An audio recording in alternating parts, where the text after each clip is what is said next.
Finland and Sweden were given super quick admission to NATO, and both Nordic nations had the blessings of the United States of America. Now we can safely tell you the reason. We will of course tell you all about it.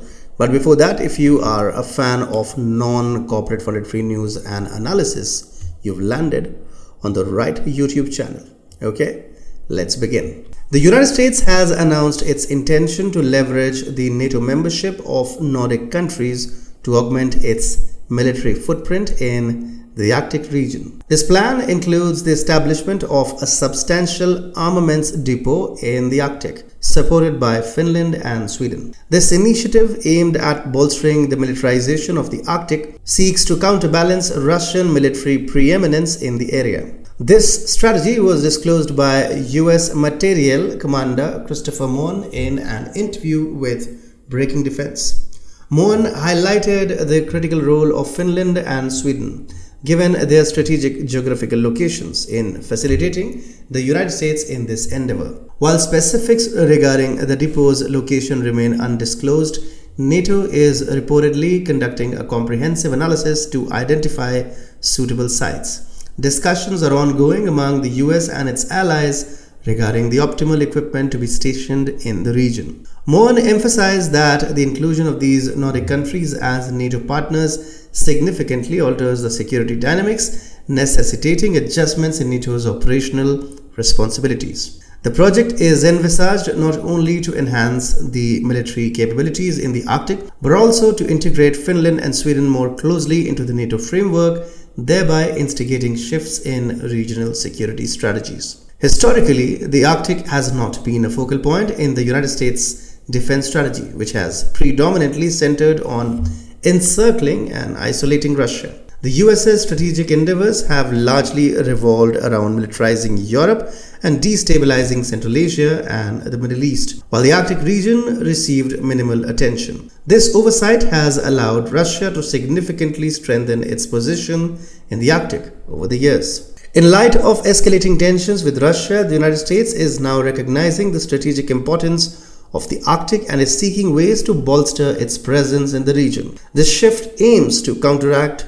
the current advantage held by Russia and involves promoting policies that are escalatory and in some cases explicitly designed to provoke Russia.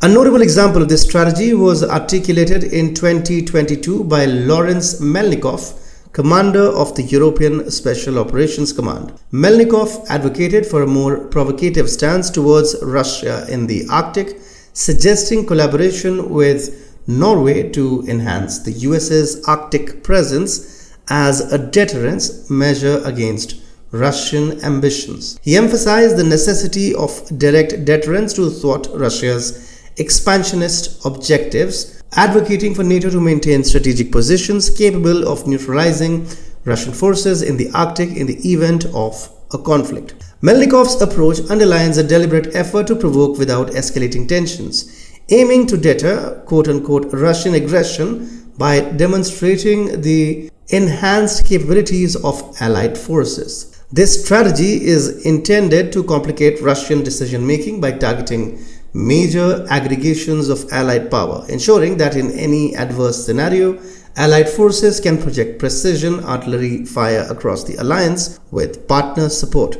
The Arctic, historically accessible and utilized by surrounding nations, is integral to Russia's strategic defense framework. Russia's military presence in the region is a measure to ensure its national security and not an act of aggression. Contrarily, the US and NATO's interest in the Arctic is often misrepresented as defensive rather than blatantly offensive. Western intentions in the Arctic are solely aimed at undermining Russia that closes all doors for diplomatic and peaceful dialogue. Should the West prioritize diplomacy, the militarization of the Arctic could be avoided. The strategic involvement of NATO's new members, particularly Nordic countries, in the Arctic serves as a deliberate escalation of tensions. Such a strategy places these countries at significant risk, making them potential primary targets in the event of conflict, thereby increasing their vulnerability to Russian military action. We recently did a report about Sweden explaining how its NATO membership